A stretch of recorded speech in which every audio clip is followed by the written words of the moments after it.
타입 연산과 제네릭 사용으로 반복 줄이기 하겠습니다. 다음은 온기동의 반지름과 높이, 표면적 부피를 출력하는 코드입니다. 실린더, 서피스 에어리아, 볼륨 이런 걸 출력하고 있는데 반복을 줄이려면 어떻게 해야 될까? 비슷한 코드가 반복되어 있어 보기 불편합니다. 각과 상수가 반복되는 바람에 드러나지 않는 오류까지 가지고 있습니다. 이 코드에서 함수 상수의 루프의 반복을 제거해 코드를 계산해 보겠습니다. 서피스 에어리어 계산, 볼륨 계산, 그 다음에 포문을 돌려서 왜 알아서 이렇게 되어 있지? 네, 이렇게 포문을 돌려서 여기서 줄 좀 바꿔보자. 네, 보기 이뻐졌다. 이게 바로 같은 코드를 반복하지 말라는 Don't repeat yourself 원칙입니다. 소프트웨어 개발자는 어느 분야에서든 들어봤을 조언입니다. 그런데 반복된 코드를 열심히 제거하며 드라이 원칙을 지켜왔던 개발자라도 타입에 대해서는 간과했을지도 모릅니다. 이런 거는 했는데 타입은 간과한 것이 아니냐? 뭘 간과했다는 거지?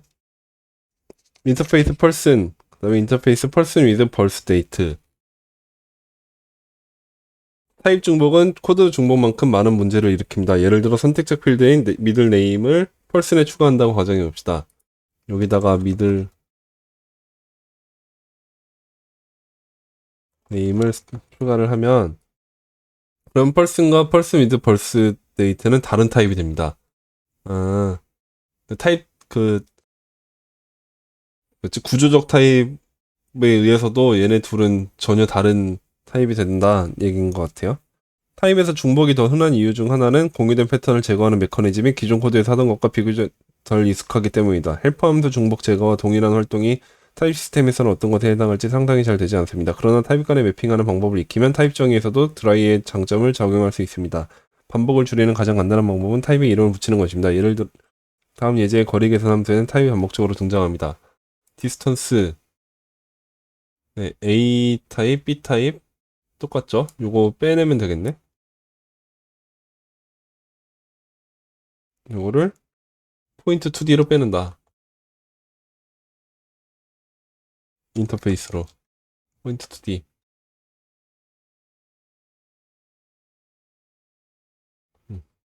그럼 여기도 포인트 2D.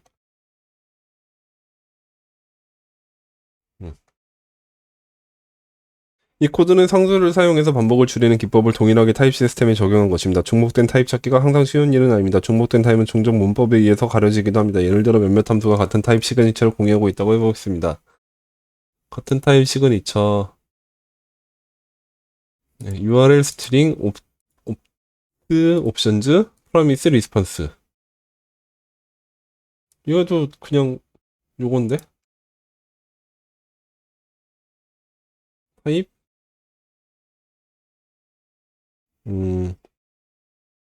HTTP 펑션이라고 해놓는군요. 여기서 요거까지 없애고 끝에 부분에 화살표를 바꾸고 그죠? 그러면 여기가 get url, opt 하고서 근데 함수에서는 요거를 함수 선언문일 때는 이렇게가 어렵고 이렇게 바꾸면 된다.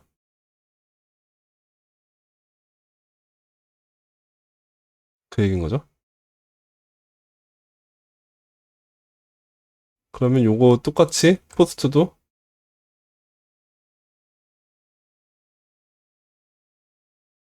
이렇게 갈 수 있다.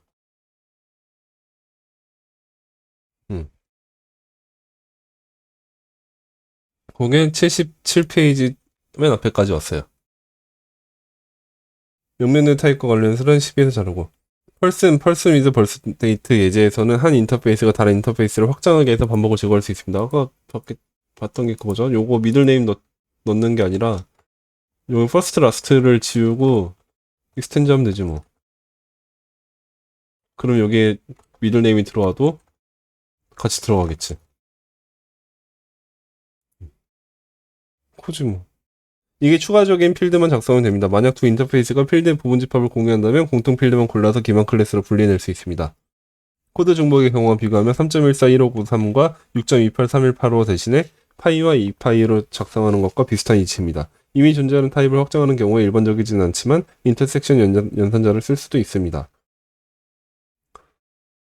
일반적이지 않다고? 아까는 쓰게끔 소개를 해놓았던 것 같은데 일반적이지 않다고요? 이런 기법은 유니온 타입에는 속성을 추가하려고 할 때 특히 유용합니다. 유니온 타입은 네, 자세히 다루고 이제 다른 측면을 생각해 보겠습니다. 전체 애플리케이션의 상태를 표현하는 스테이트 타입과 단지 부분만 표현하는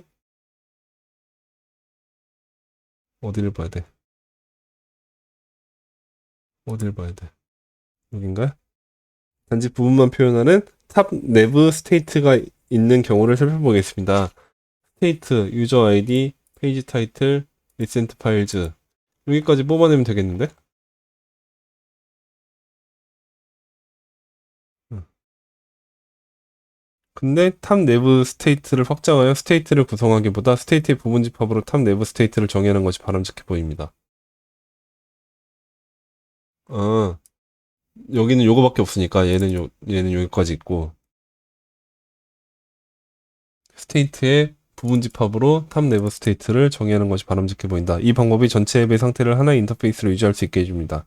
스테이트를 인덱싱하여 속성의 타입에서 중복을 제거할 수 있습니다. 음, 요거를 이렇게 바꾸면 타입으로 해서 이렇게 해서 지우고 스테이트에 있는 이걸로 접근을 하면 되겠다. 이렇게. 음. 중복 제거가 아직 끝나지 않았습니다. 스테이트 내의 페이지 타이틀 타입이 바뀌면 탑 내부 스테이트에도 반영이 됩니다. 그러나 여전히 반복되는 코드가 존재합니다. 이때 매핑된 타입을 사용하면 좀 더 나아집니다. 뭐라는 거죠?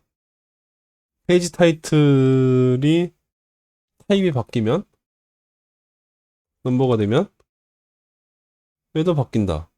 그건 맞는데? 당연한 건데?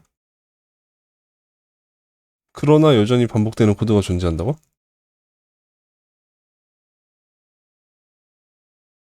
뭐가 반복된다는 건지 모르겠어.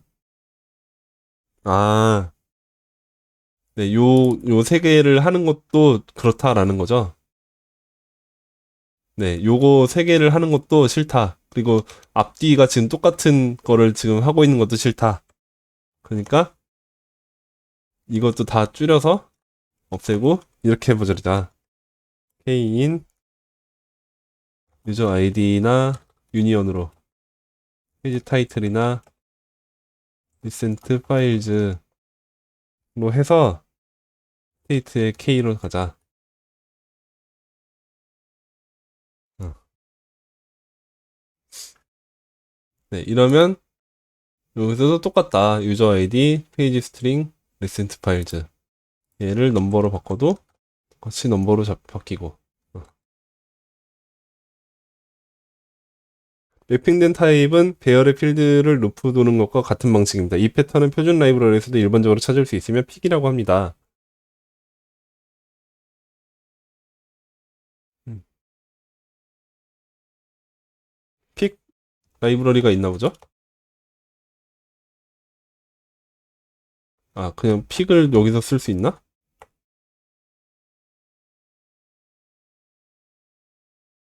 여기서 쓸 수 있네. 픽으로 이렇게 스테이트에서 요거를 이렇게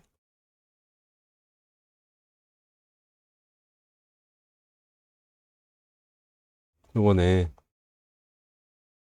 그러네요. 픽이라고 하는 게 그냥 그거였네. 음, 제네릭으로 써 있군요. K 익스텐저 오브 T, 키 오브 T. 네. P in K TP.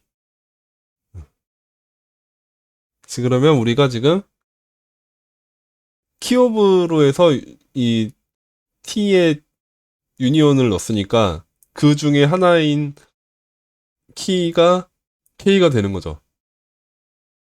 그러면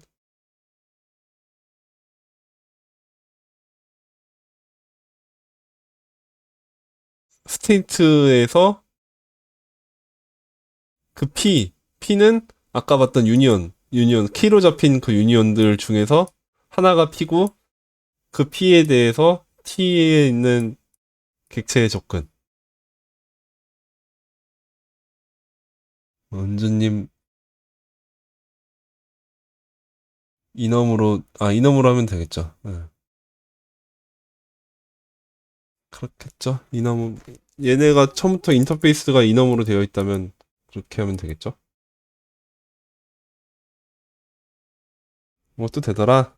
아무튼 여기서 픽은 제네릭 타입입니다. 픽을 사용하는 것은 함수를 호출하는 것과 마찬가지입니다. 마치 함수에서 두 개의 매개 변수 값을 받아서 결과값을 반환하는 것처럼 픽은 t와 tk 두 가지 타입을 받아서 결과 타입을 반환합니다. 태그된 유니온에서도 다른 형태의 종복이 발생할 수 있습니다. 그런데 단순히 태그를 붙이기 위해서 타입을 사용한다면 어떨지 생각해 보겠습니다. 세이브 액션. 아유, 조금 많이 수정을 해가지고. 세이브 액션. 세이브 액션 어디쯤 가야 있을까? 요거네요. 액션 유니온을 인덱싱하면 타입 반복 없이 액션 타입을 정의할 수 있습니다. 네, 액션 타입 여기 세이브랑 로드. 요거 대신에 그러면 요거일 테니까 타입 액션 타입은 액션의 타입으로 접근하면은 요거랑 같게 될 거다. 그러네요. 액션 유니온에 타입을 추가하면 액션 타입은 자동적으로 그 타입을 포함합니다. 액션 타입은 픽을 사용하여 얻게 되는 타입 속성을 가지는 인터페이스와는 다릅니다.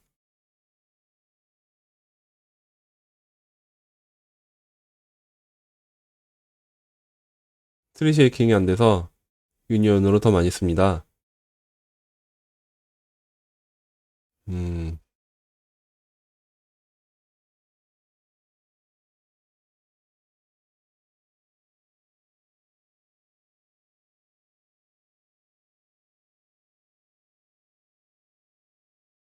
얘는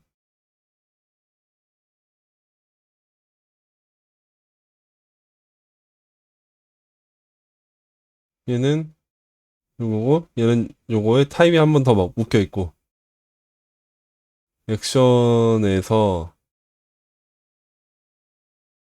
타입을 골라라. 그 액션이 두 가지니까 요거를 고를 수도 있고 요거를 고를 수도 있고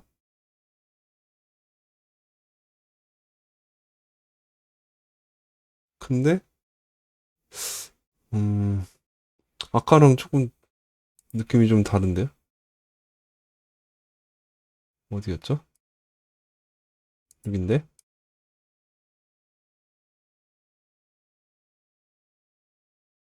음. 아, 여기는 지금 뒤에가 유니언이고 이거는 앞에가 유니언이라 느낌이 좀 달랐구나. 똑같네요. 어쨌든 객체로 잡아내고 거기서 스테이트를 잡아내는데 그 스테이트에서 요 세 가지 중에 하나를 잡아내는 거서 그 세 개를 가지고 객체를 만드는 게 요 픽이었으니까 똑같이 여기서도 이 액션에 들어있는 객체 안에서 타입만 골라내라 라고 했더니 타입만 들어가고 그 타입이 세이브나 로드가 되는 형태였네요. 요거는 두 개의 유니온에서 타입만 골라서 그 둘 중 하나로 지금 된 거고 그래서 그냥 세이브나 로드만 남는 거고 요건 객체가 되는 거고 그러네요. 그래서 액션 REC는 인터페이스 픽, 픽을 사용해서 얻게 되는 객체와는 다르다. 넘어가고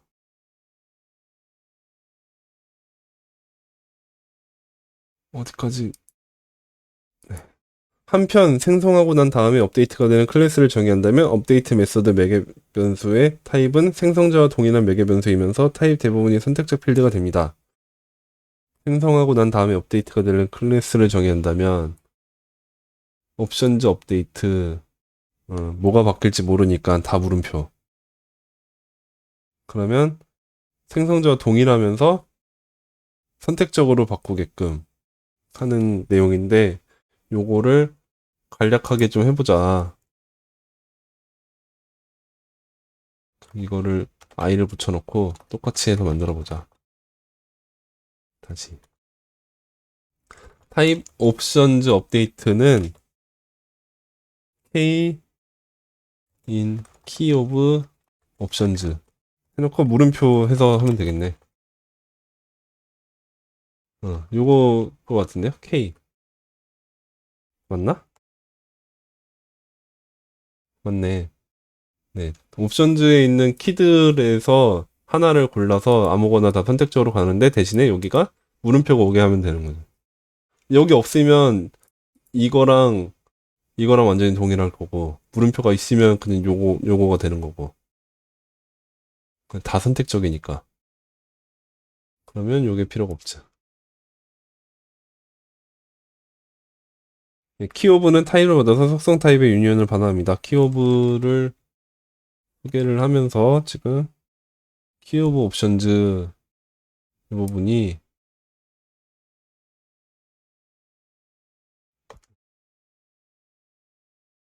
옵션 키즈는 키오브 옵션즈 하면은 여기에는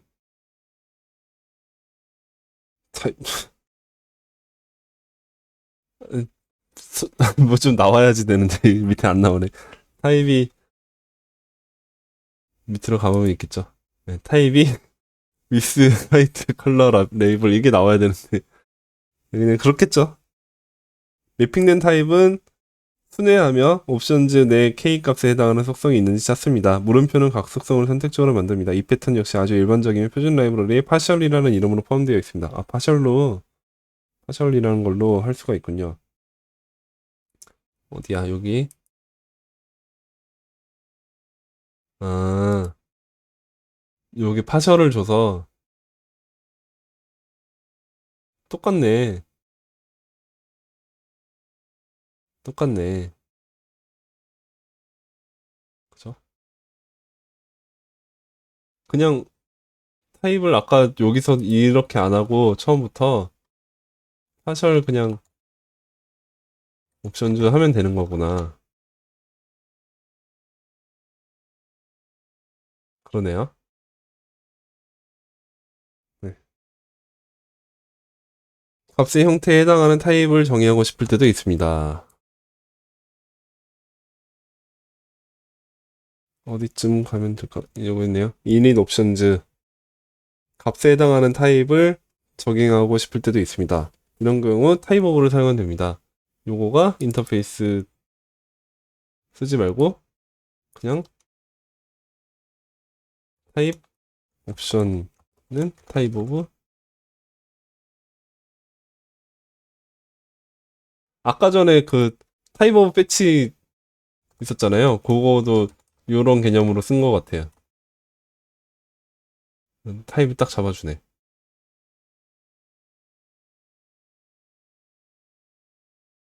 이 코드는 자바스크립트의 런타임 연산자 타입 오브를 사용한 것처럼 보이지만 실제로는 타입스크립트 단계에서 연산되며 훨씬 더 정확하게 타입을 표현합니다. 타입 오브에 대한 자세한 내용은 아이템판에 자는. 그런데 값으로부터 타입을 만들어낼 때는 선언의 순서에 주의해야 합니다. 타입 정의를 면제하고 값이 그 타입에 할당 가능하다고 선언하는 것이 좋습니다. 그렇게 해야 타입이 더 명확해지고 예상하기 어려운 타입 변동을 방지할 수 있습니다. 함수나 메서드의 반환값에 변경된 타입을 만들고 싶을 수도 있습니다. 아이고.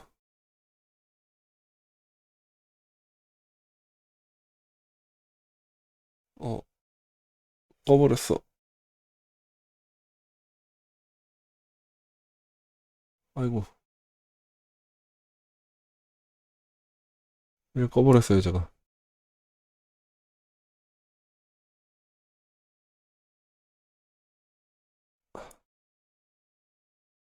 어디 보고 있었지? 아이템 14인데, 지금. 14에 명명된 타입을 만들고 싶을 때, 어디쯤 가야 되니? 이쯤이니? Can user info. 여기네요. init options가 왜 밑줄이 있을까? 여기는 왜 이거 이거 아닌가 본데? 아, 그러네. 딴 데를 열었어요. 이거다. 음, 예, get 유저 인포가 있고 명명된 타입을 만들고 싶을 때라고 하는 게 음, 이거 여기에 그 리턴 값에 대한 타입을 보고 싶다라는 얘기인가? 그 얘기인가요? 유저 인포라고 하는 타입을 여기, 그죠? 유저 아이디, 네임, 에이지, 하이트, 웨이트, 페이버릿 컬러. 요거를 잡고 싶다라는 것 같은데?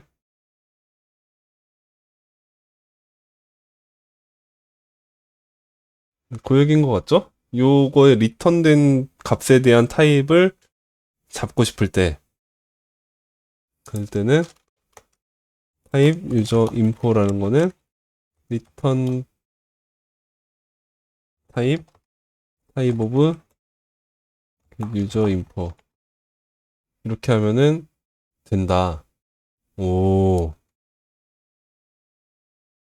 리턴 타입을 잡아주는구나. 예, 리턴 타입은 함수의 값인 get user info가 아니라 함수의 타입인 타입 오브 get user info에 적용되었습니다. 그치. 타입이어야 되니까. 네, 타입 오버와 마찬가지로 이런 기법은 신중하게 사용해야 합니다. 적용 대상이 값인지 타입인지 정확히 알고 구분해서 처리해야 합니다. 제너릭 타입은 타입을 위한 함수와 같습니다. 그리고 함수는 코드에 대한 드라이 원칙을 지킬 때 유용하게 사용됩니다. 따라서 타입에 대한 드라이 원칙의 핵심이 제너릭이라는 것은 어찌 보면 당연해 보이는데 간과한 부분이 있습니다. 함수에서 매개 변수로 매핑할 수 있는 값을 제한하기 위해 타입 시스템을 사용하는 것처럼 제너릭 타입에서 매개 변수를 제한할 수 있는 방법이 필요합니다. 제너릭 타입에서 매개 변수를 제한할 수 있는 방법은 익스텐즈를 사용하는 것입니다. 익스텐즈를 이용하면 제네릭 매개 변수가 특정 타입을 확장한다고 선언할 수 있습니다. 예를 들어보겠습니다. 오호, 14, 아이템 14가 좀 길군요. 아이템 14까지 하고 마무리를 해야 될 것 같은 느낌인데? 어, 제너릭 타입에서 매개 변수를 제한할 수 있는 방법, 익스텐즈를 사용하는 것. 특정 타입을 확장한다고 선언할 수 있다. 그게 요건가요? 익스텐즈 요거? 음, 댄싱 듀오. T라고 하는 제네릭 타입인데, 네임을 확장해서 그 T를 잡아주고, TT가 가게. 어, 네, 댄싱 듀오, 네임.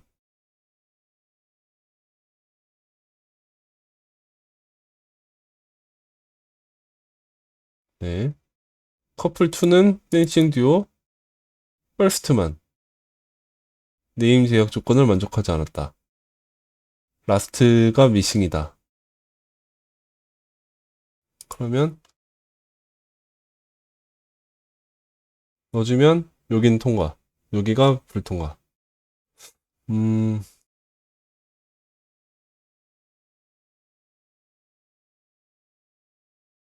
이거 그냥 이건 안 돼요? 네임. 반복을 줄인다라고 하는 의미로서 이걸 한 건가? 그 T가 와도 되는 상태이긴 한 거죠. 그 여기서 네임을 넣어주면.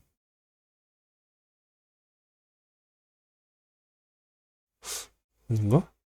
T가 더 어울려요?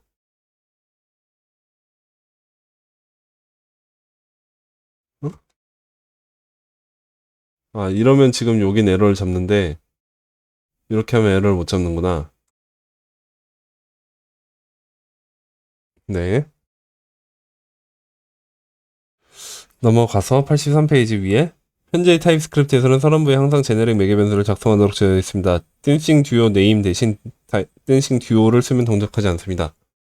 로고가 없으면 동작하지 않는다고.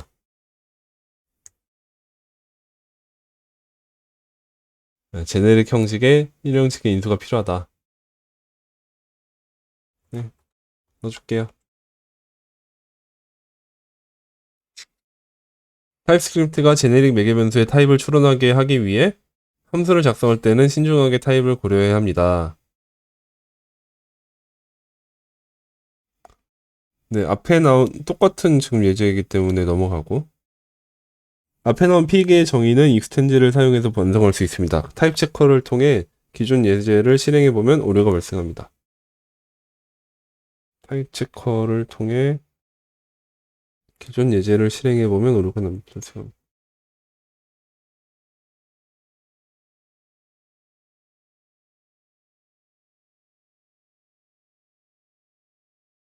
이거? 여기?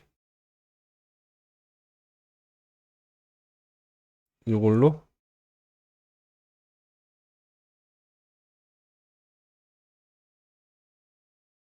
아, 어딜 얘기하는지 모르겠어, 이거는. 그냥 써놓고 보라는 얘기야?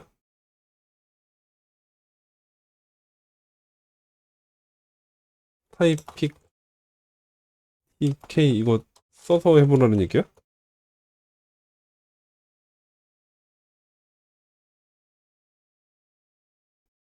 아니, 지금 책에 83페이지에 나온 거.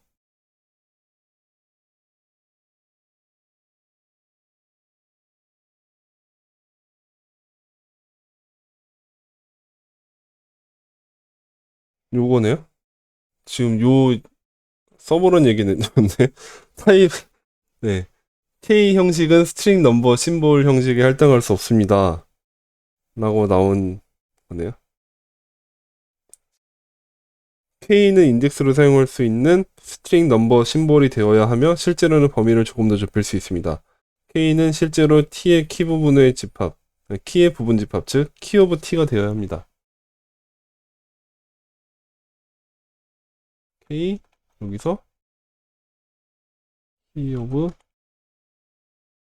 T 이러면 되네. 음 잠깐만 요거랑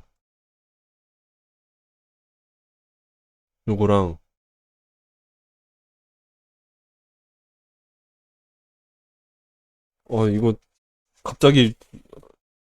갑자기 뭔가 훅 올라갔는데요. 뭔 소린지 모르겠어요.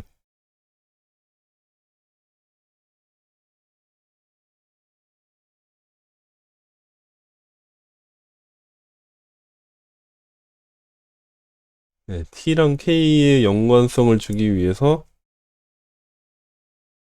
T 오브 T를 익스텐즈 한다.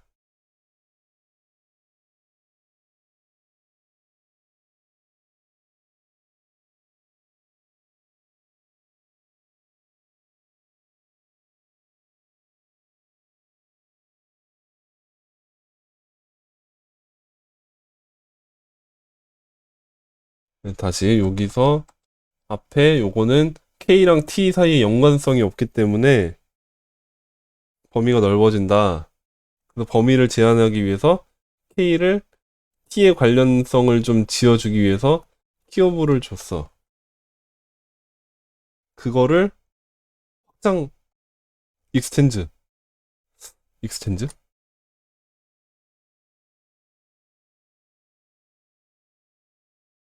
네, 재현님 말씀도 알겠고 동찬님 말씀도 맞는데 왜 익스텐즈가 오는지 모르겠네요.